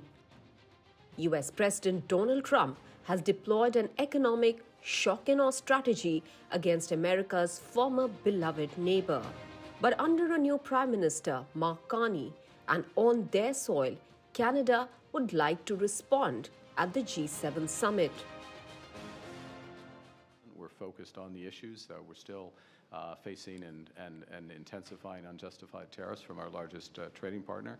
And the best way to respond to that is to respond at home, to build strength at home. While the G7 summit in Kananaskis is drawing immense attention to see how President Trump tees off on a land that many believe he's coveting for its resources. However, there's another bilateral equation that is being watched with equal, if not more interest. Who's ready to stand up for Canada with me? These two men will meet during the G7 summit after 2 years of frosty ties between New Delhi and Ottawa. Build Canada strong. Prime Minister Carney extended an invitation to India a week ahead of the G7 summit in Canada. Prime Minister Modi accepted the invite, and what followed was Carney defending his decision in the face of mounting scrutiny from both domestic critics and international observers. Fifth largest economy in the world, effectively the most populous country in the world, central to a number of those supply chains, at the heart of a number of those supply chains, so it makes sense. India's global economic stature is not the only reason why it will be at G7. For host Canada, mending ties with India is critical right now. Facing betrayal from the United States, Canada is looking to diversify its trade relationships. India is one of the three big economies of the region, apart from China and Japan. Canada's Indo-Pacific strategy of 2022 highlighted the significance of India in the world's fastest-growing region. Indo-Pacific accounts for more than one-third of the global economic activity and is projected to represent half of the world's GDP by 2040.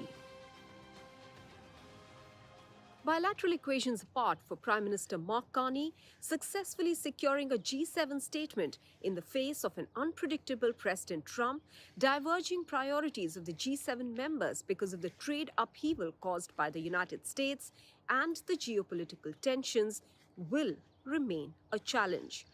In Canada, this is Maha Siddiqui for NDTV. All right, viewers, the G7 summit will take place in Alberta, and that is where all world leaders will be present. In fact, Donald Trump has already reached the venue, and it's going to be extremely interesting because this is a G7 that happens in the backdrop of a Trump victory, where he has threatened to completely turn the world order upside down. B, it happens in the backdrop of Trump threatening Canada to annex it and make it the 51st state of America. So in the backdrop of that, he is in Canada, and remains to be seen how frosty or testy some of these relationships may actually be. But they also happen in the backdrop of escalating Israel-Iran conflict. So while some of these countries may have a lot of friction between them, they may not be on the same page as Donald Trump on several other matters. They need to have a united front because they need to tackle with, one, the most important and pressing issue, which is the Iran-Israel crisis and the conflict that's escalating. And second, on the other end, they will have to also address the Russia-Ukraine conflict that still remains largely unaddressed. And just ahead of the G7 summit, the third phone call between President Putin and President Trump took place. Another matter of great discomfort for some of the allies of America. So that's the backdrop in which this G7 is going to take place. On your screens, we are telling you what exactly is it. It's a group of 7 most industrialized countries in the world. Why is India there? Well, you take out India, the average growth rate of the G7 countries is sub 2%. You take in India there, which has almost 7% growth rate, you suddenly realize that unless you include growth engines in the world, how do you actually put forward a roadmap for the future? Also, the most the populous country in the world, the largest democracy in the world, how do you take out that and then try and put forth some sort of an agenda for the world, which is why India matters so much. It is invited as a guest country every year since 2019, barring 1 year due to COVID when it could not take place. This will be important for 3 reasons. There'll be messaging in terms of, as I said, the conflicts that are currently on which India also has a very strong view, the only country to have back channels and strong lines of communication across all these countries that are at war and conflict with each other. And secondly, this is a message to what you're seeing on your screens right now, the snub to Khalistani terrorists who've time and again had been the reason why the India-Canada relationship suffered its biggest and darkest times during Justin Trudeau. That is behind, and a focus will be on building that. And Mark Carney also said that he wants his country to have better economic prospects, and how can he not have that with India, which, as I said, is the growth engine of the world. All right, on that note, let's quickly now get in Suresh Goyal, who's a former ambassador, joining us on the broadcast. Ambassador Goyal, I want to understand from you that in terms of the G7 summit, there's a lot of expectations. It's happening in the backdrop of a lot of things, which I just told our viewers. What would be your 2 or 3 takeaways that you would ideally want from this summit for India and, of course, for the world? Good question, Gaurie. Thank you very much, first of all. 2 or 3 things. G7 summit, G7 meeting, or the grouping itself, has changed a lot since it was established. It was established in response to the oil crisis. Today, it is not the oil crisis anymore, but it is a grouping of major industrialized countries with a lot of political weight along with them. If you look at the composition, these are mostly the countries from the, so to say, liberal democratic order, Japan, USA, Italy, France, Germany, etc. And therefore, the agenda, number 1 point really here is that the agenda of the meeting itself is not really so much economic as, of course, economic is there, but it's really the political changes which are taking place around us and how to deal with those political changes. And India being there, then to have its voice right on the word go is important, because India from Asia is the second or number 2 most important player on the international issues. China is one, India is second. So number 1, the political role that India has to play, number 1. Number 2, India is meeting all these countries when there are so many global challenges. Right. India has played an important role in the past, and India will be impacted by the outcomes of these phenomena, whether it is Iran, Gaza, or it is Ukraine. And therefore, to really know how to deal with these changes and the impact on India, economic as well as strategic, will be important. Right. Lastly, and you said 3. So my third point really here is that India will have to find out from these countries how they look at Indian positions on its strategic balancing, including on the international terrorism. It is sad, I would say, that while every country among all these 7 were critical of Pahalgam, what happened in Pahalgam, none of them condemned Pakistan on what they had done. And therefore, I think to have a clear-cut position on where they stand with India will be important. Gaurie. Right. And the second thing I want to ask from you is that specifically with regard to the India-Canada relationship, it saw its nadir during Justin Trudeau, the Khalistani angles. It got defeated in the election as well. Jagmeet Singh lost. Mark Carney has said that he wants to revive the relationship. Where do you see that going from here on? Important question. I think the way we should look at Canada is Carney has indicated that he does want to have a change in the relationship. It was quite useful and heartening to see that he personally invited Prime Minister Modi. Of course, there was a delay in extending invitation to Prime Minister Modi, but he did invite personally on the phone, and Prime Minister Modi is going to be there. I think we should really look at the overall tapestry of the relations. Canada is an important partner, both in terms of trade, in terms of economic linkages. Community, of course, is important. And I think given, and also in the first world order, Canada is an important partner. I think what we should be doing is the irritants we have had in the past and which will continue in the future. We should really kind of encircle them, put them in a kind of a circle to be dealt with by the High Commission in London at times, and focus. Prime Minister Modi should focus with Carney on the big picture where India and Canada can come together in the larger world relationship, whether it is trade, nuclear energy, name it. So we should look at the positives. He should really give a thrust to the relationship, leaving the irritants to the High Commission to deal with in a manner that actually is suitable. It's going to take time. It can't be a thing. Gaurie.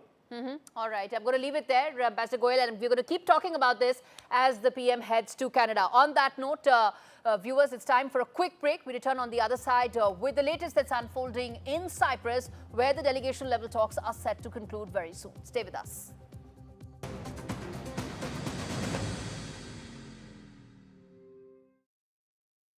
Life is complicated. Hastings Direct Car Insurance is simple. You've got a lot going on. A lot. Trying to save could really grind your gears. So come on, let's get a great deal off the ground! Nice driving. Hastings Direct is simple. Great cover, great price, and a great app makes us one of the UK's top choices when comparing car insurance online. Hastings Direct. Simplicity is the best policy. Get that lucky cow feeling with luckycowbingo.com/bingo. The site that's bursting with beautiful bingo games. That's luckycowbingo.com/bingo. John from work said it's a lovely hike. Triathlon, John. Right, Rosie, can I have the boots bag? No, I meant the hiking boots bag. Did we not bring it?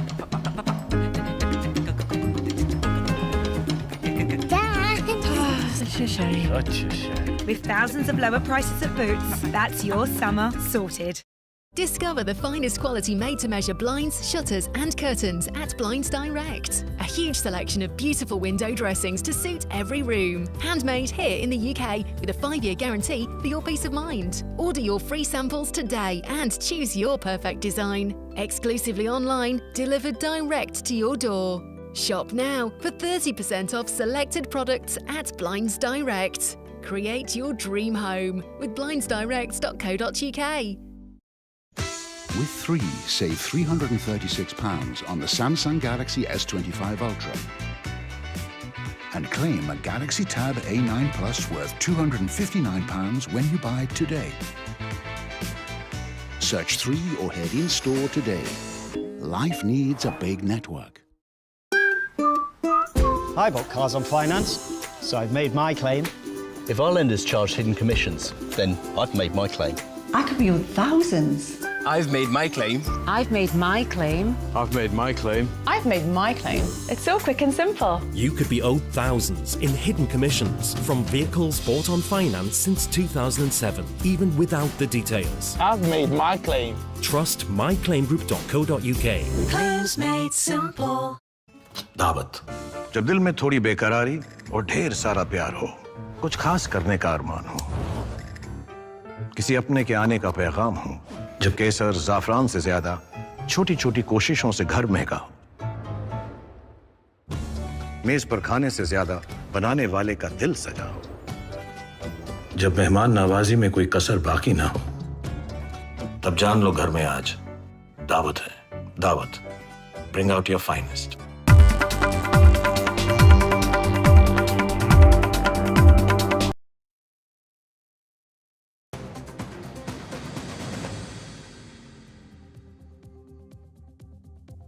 All right, viewers, these are live visuals coming in of the delegation level discussions that are currently underway between India and Cyprus. Prime Minister Modi is holding these limited, restricted delegation level discussions with the Cyprus president, and that will pave the way for, it's expected that a joint statement will come out, and the press statements will give a sense of what will be the thrust and focus of the India-Cyprus relationship going forward, both in terms of business as well as strategic aspects.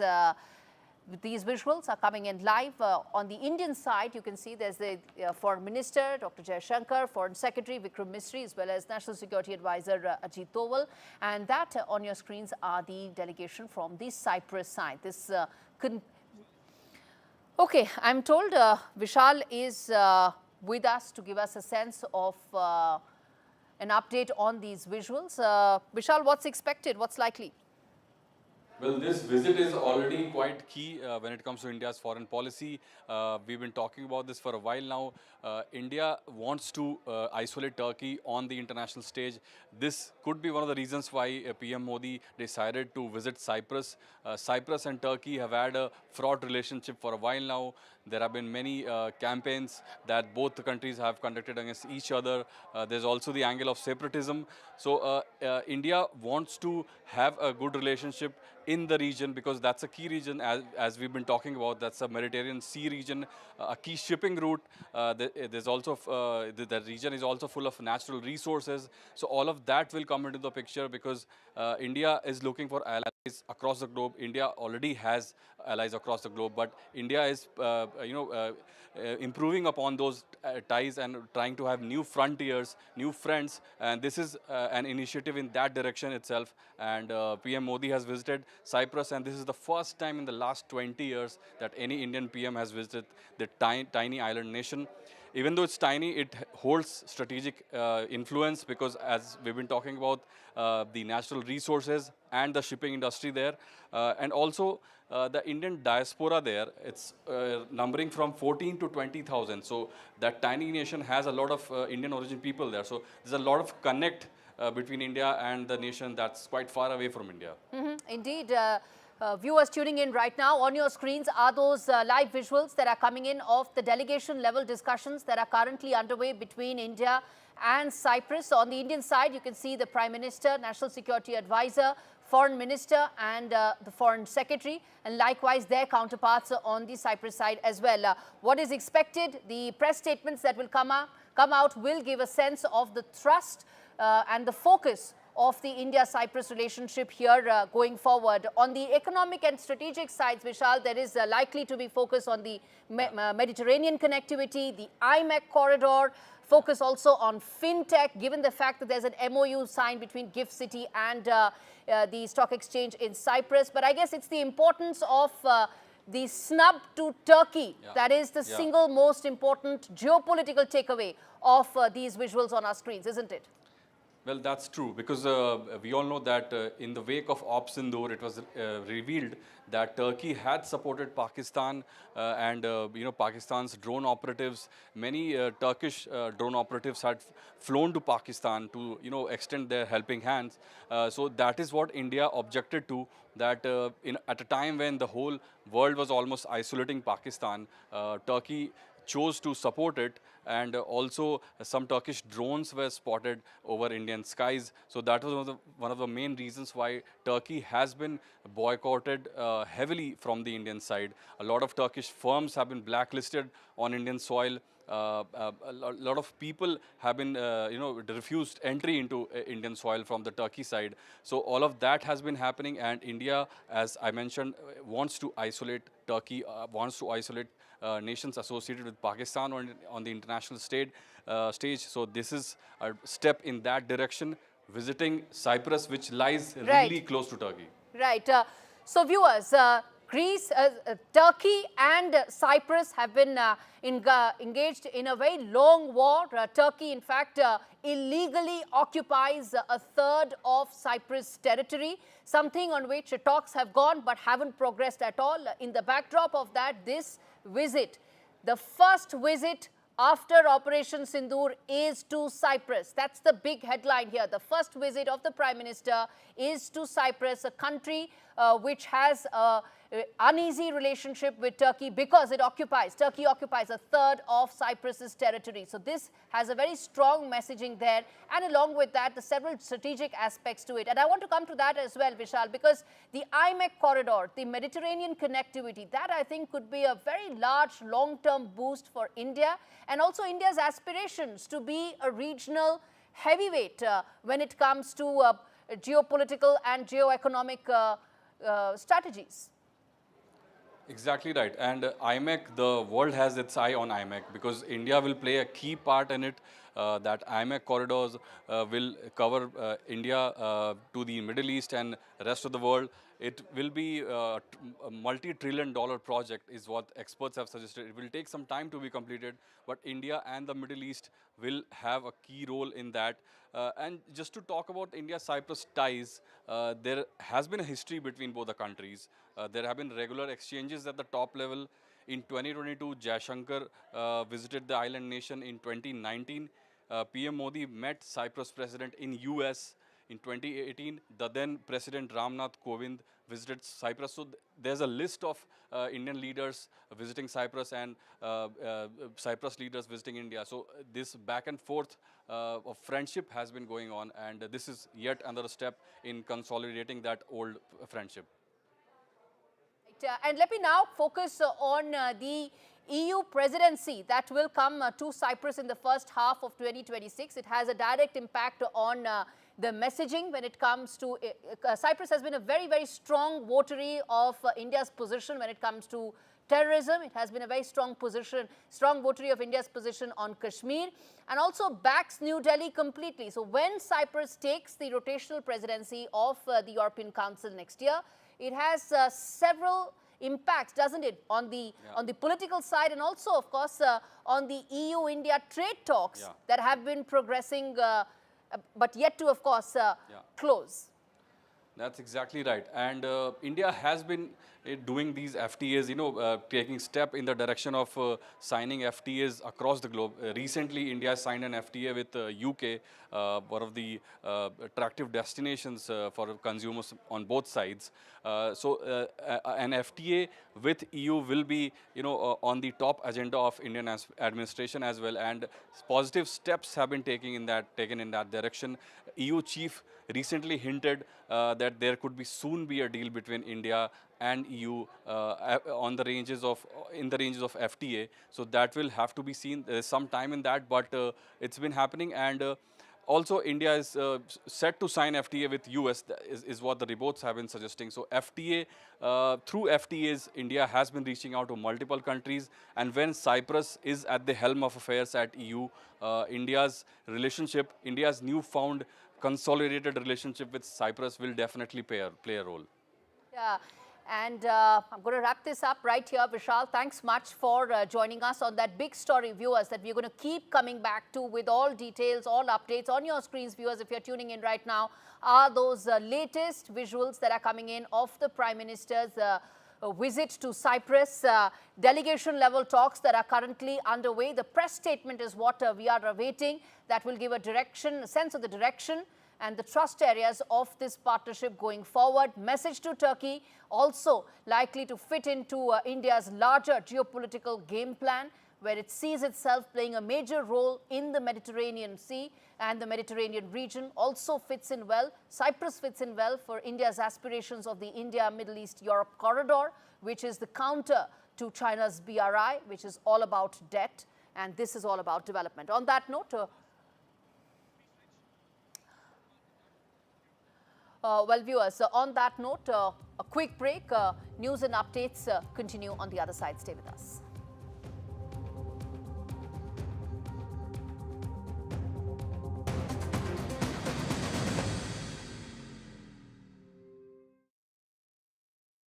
Life is complicated. Hastings Direct Car Insurance is simple. You've got a lot going on. A lot.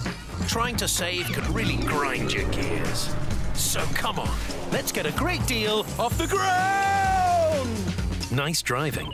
Hastings Direct is simple. Great cover, great price, and a great app makes us one of the UK's top choices when comparing car insurance online. Hastings Direct. Simplicity is the best policy. With 3, save £336 on the Samsung Galaxy S25 Ultra.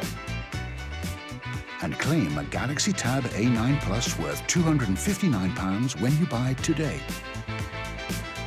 Search 3 or head in-store today. Life needs a big network.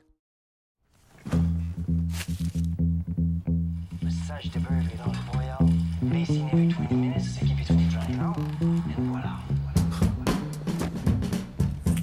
This gonna taste all right.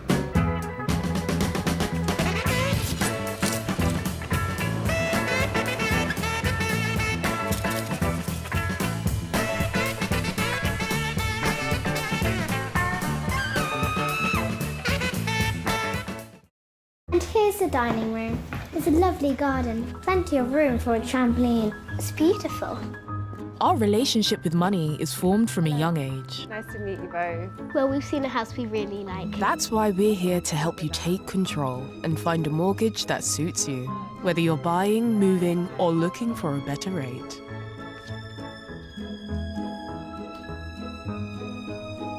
Barclays. Make money work for you.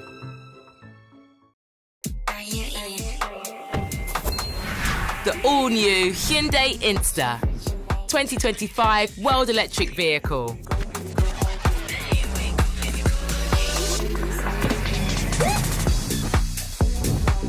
The 2025 World Electric Vehicle is here and available for a 24-hour test drive. The all-new Hyundai Insta and Insta Cross. Are you in? We know travel can be confusing. That's why I use travelup.com. Once booked, you can change, cancel, and get refunds, all online with just a few clicks. And while you're away, TravelUp has you covered. Get your gate number directly to your phone. And get this, TravelUp will even automatically process your compensation claims if your flight has been delayed or disrupted. Book now on travelup.com or call 0207 580 5000. TravelUp. Flights, hotels, holidays. जब मेहमान नवाजी में कोई कसर बाकी ना हो, तब जान लो घर में आज दावत है, दावत. Bring out your finest. Life is complicated. Hastings Direct Car Insurance is simple. You've got a lot going on. A lot. Trying to save could really grind your gears. So come on, let's get a great deal off the ground! Nice driving. Hastings Direct is simple. Great cover, great price, and a great app makes us one of the UK's top choices when comparing car insurance online. Hastings Direct. Simplicity is the best policy. Broadband switchers are choosing EE. It's no wonder because you can rely on our full fiber, and our Wi-Fi controls give you peace of mind and easier bedtimes. All for just $26.99 a month. We'll even cover up to £300 of your leaving fees. Offer ends Thursday. Panda Bingo is the home of brilliant bingo rooms, great games, and out-of-this-world offers. It's absolute pandemonium at pandabingo.com/bingo. Hiya. Americano, please. Your house blend. Splash of oat milk. Are you going to do this every time? Nescafe Azera Americano. So you're paying contactless, or...? Irresistibly smooth barista-style coffee at home. If your garage looks like this, you need Tougher Man. A leading supplier of shelving for your home or business. Assembly is quick, easy and boltless. Buy one bay from just $59.99, or you can get 3 bays from only $119.99, saving you nearly £60. Plus you get a 5-year Storelex steel guarantee. Order now at tougherman.co.uk. Magic family moments deserve the perfect setting. A stylish awning from House is the ideal addition to your outdoor space. Available in a range of colours and finishes, and with the option of integrated lighting and heating, you can enjoy your outdoor space for even longer. Now that is magic. House awnings, made for life. How long's it been then? We met about 8 years back. What? Yeah, serious relationship. He has this way of looking into my eyes. Knows how to treat me. Gentle, considerate. Did I tell you he owns his own business? I think he's going to pop the question. Better or worse? Better. Our opticians and audiologists own their stores, so your care is their business, which can make them rather popular. Apparently, he's seeing half the town. Book an appointment today. With 3, save £336 on the Samsung Galaxy S25 Ultra. And claim a Galaxy Tab A9 Plus worth £259 when you buy today. Search 3 or head in-store today. Life needs a big network. To analyze the Ahmedabad plane crash details.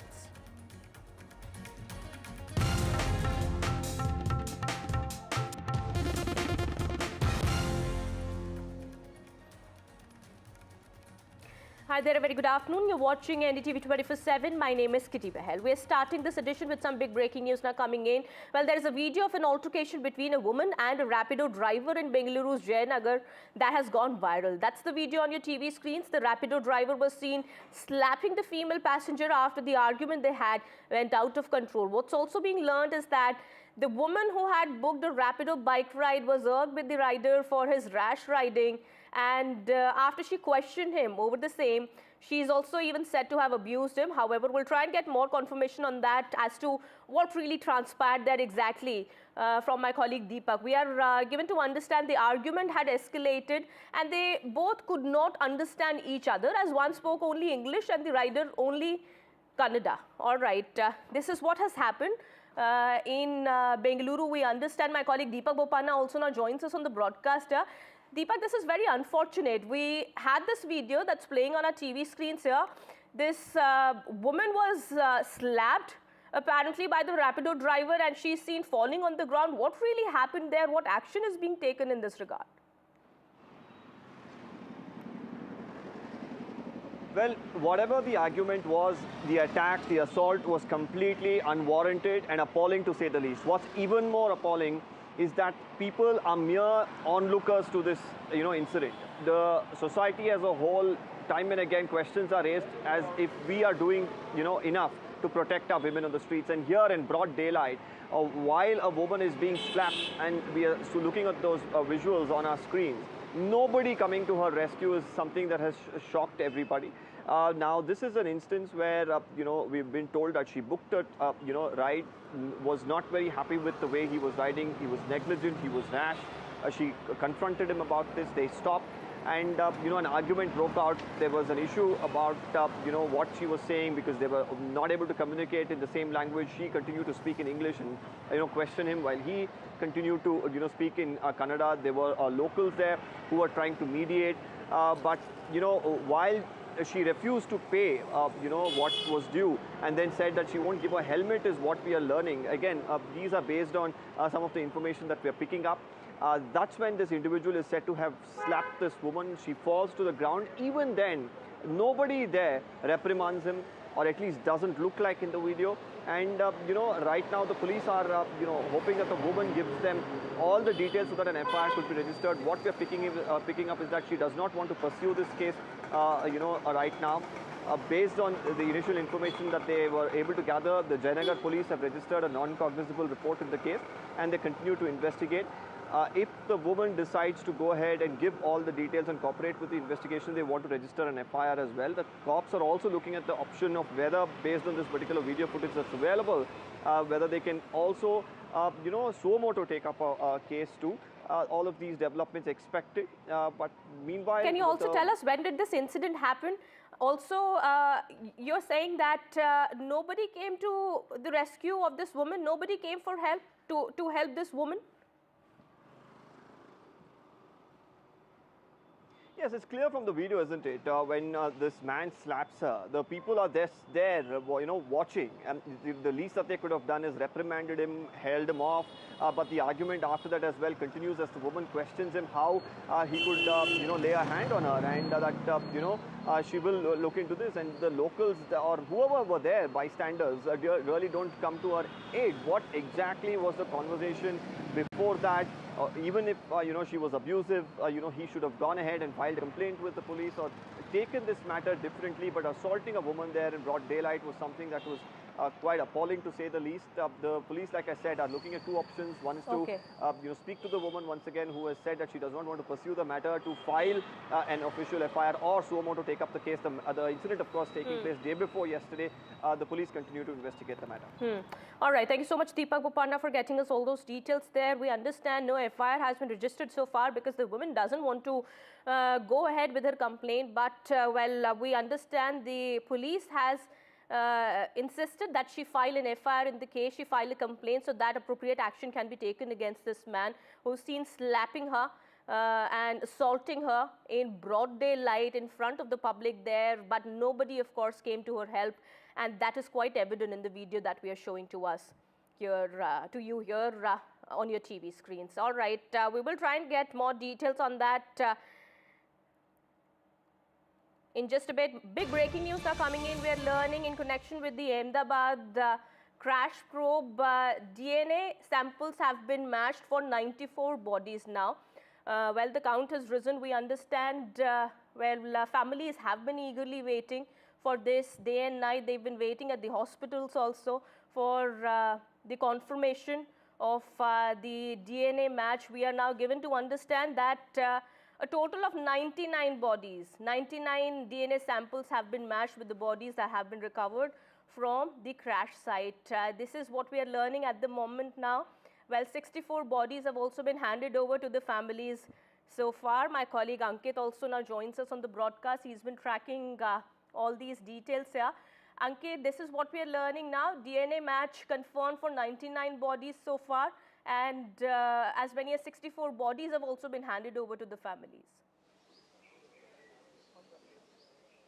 Well, that's been the priority as far as the state government of Gujarat is concerned ever since this incident came to light. Of course, this